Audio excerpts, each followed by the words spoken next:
I really think that that looks really good. Before I move on, I wanted to talk a little bit about negative painting here.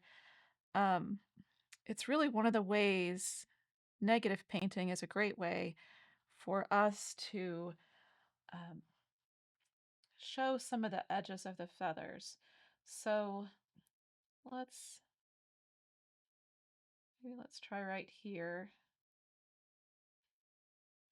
And you can do this also when it's dry, which would probably work a little bit better.